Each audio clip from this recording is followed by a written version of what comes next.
أعزائي الطلاب على جميع مستوى الجمهورية، طلاب المرحلة الإعدادية، أهلا ومرحبا بكم في قناتنا الخطة السرية للدراسات الاجتماعية. أهلا بك يا كنافة، وحشنا يا كنافة بالمانجا أنت.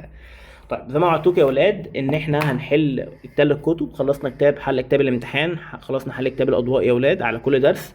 ودلوقتي معاك يا ولاد في حل كتاب المدرسة. افتح معايا صفحة كتاب المدرسة صفحة 35.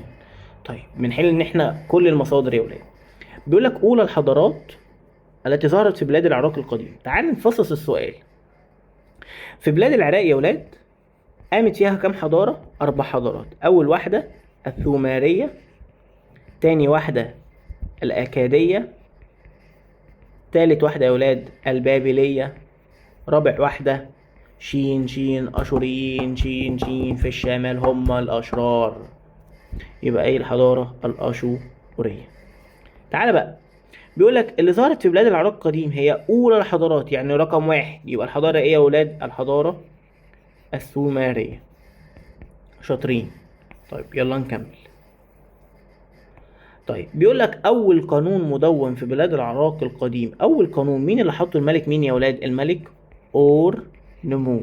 طيب يا ولاد اور نمو ده كان من الحضارة السومرية اللي موجودة في العراق على نهر الفرات. طب الحضارة السومرية في جنوب العراق على نهر الفرات، في جنوب العراق على نهر الفرات. يبقى الملك اور نمو الحضارة السومرية موجودة فين يا ولاد؟ في جنوب العراق. طب ليه يا مستر بتحط حاجات كتيرة كده؟ عشان أوسع مدارك دماغك. شيد الفينيقيون العديد من المراكز التجارية. يا ريتاج يا ريتاج دي مدينة قرطاج. يا ريتاج يا ريتاج دي مدينة قرطاج. مدينة ايه يا ولاد؟ قرطاج. طيب بيقول لك دلل. تأثرت حضارة بلاد العراق القديم بالحضارة المصرية. بيقول لك العراق اتأثرت بالمصرية، العراق اتأثرت بالمصرية. المصرية يا ولاد كان عندهم شوية حاجات. أول حاجة الحضارة المصرية كانت متفوقة. أول حاجة تعالى نكتبها هنا.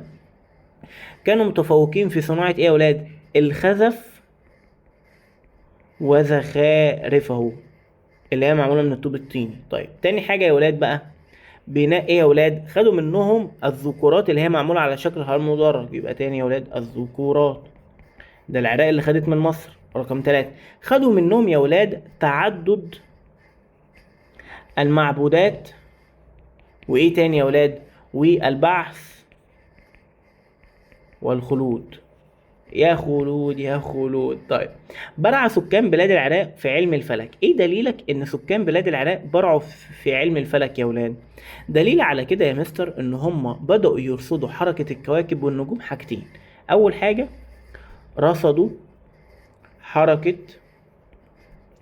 الكواكب والنجوم. طيب رقم 2، وضعوا التقويم الشمسي والقمري. طيب حلو خالص يا ولاد. بيقولك أسهم الفينيقيون في تطوير علم الجغرافيا. يعني الفينيقيين ساهموا في تطوير علم الجغرافيا. ايه دليلك على كده يا ولاد؟ دليل يا مستر ان هم بدأوا يكتشفوا مناطق جديدة.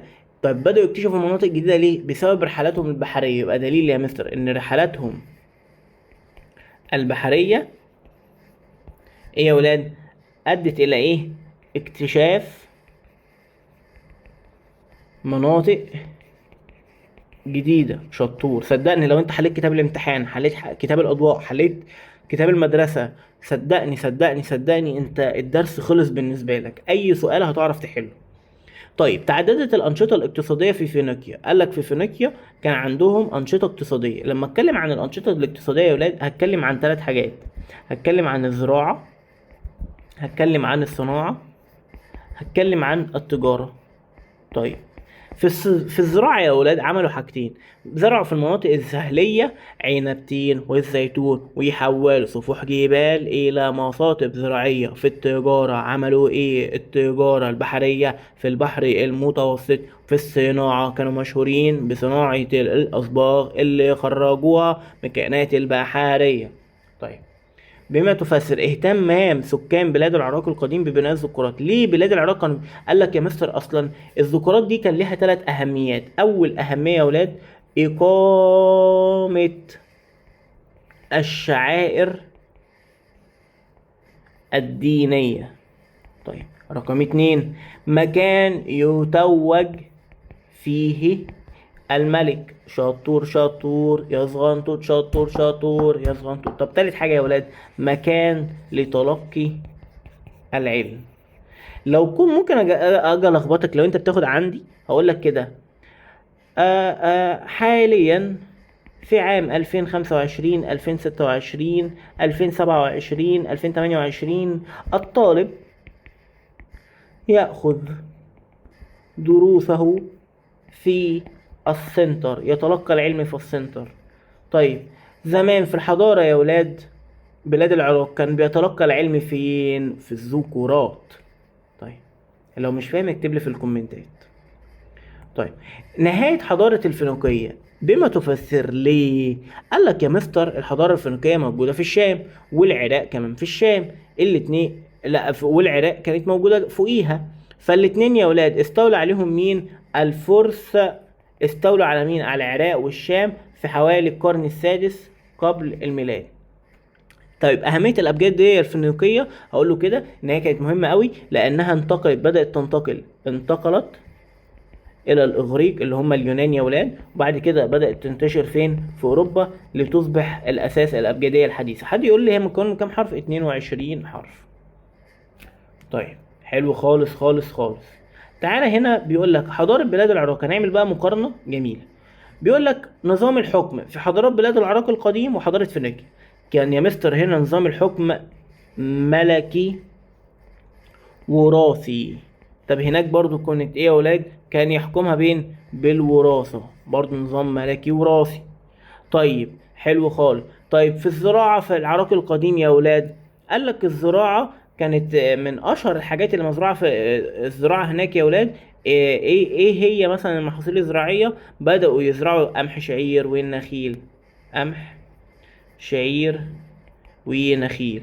وكمان يا ولاد بدأوا يهتموا بإيه بقى؟ بيبنوا السدود وبذر البذور وإقامة السدود وبذر البذور، إقامة السدود وبذر البذور. طيب إيه تاني يا ولاد؟ في حضارة فينيقيا عنب تين والزيتون، عنب تين والزيتون، عنب تين والزيتون. طيب اما الابجديه والكتابه هنا يا ولاد الكتابه المسماريه، وهتبدا تقول له ايه هي الكتابه المسماريه؟ رموز ايه يا ولاد؟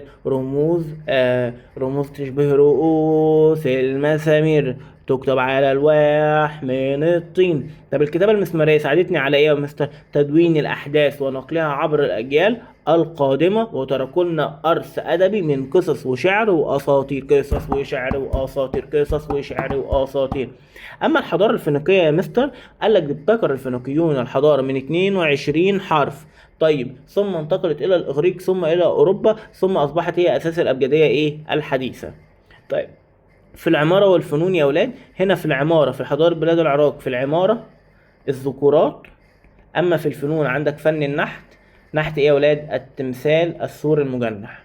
اما في الحضاره فينيقيا يا ولاد في العمارة شاهدوا المعابد والقصور والقلاع والحصون، المعابد والقصور القلاع والحصون. طيب يا ولاد في النحت بقى في الفنون نحت التماثيل كانت من 3 حاجات: عاج وخشب وايه يا ولاد؟ وحجر. دي كانت التماثيل الصغيرة. وكده يا ولاد نكون خلصنا ايه؟ حل اسئلة كتاب المدرسة.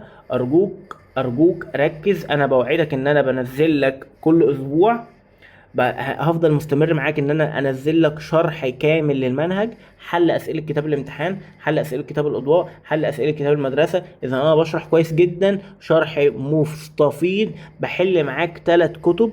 ارجوك لو انت مش قادر تحل ال3 كتب اسمع الفيديو وحل ورايا، صدقني هتستفيد جامد قوي. يلا اوعى تنسى يا كنافة تكتب لنا في الكومنتات ايه اكتر حاجة مبسطاك، اكتر حاجة مزعلاك. جود باي يا كنافة. ايه الكنافة اهو.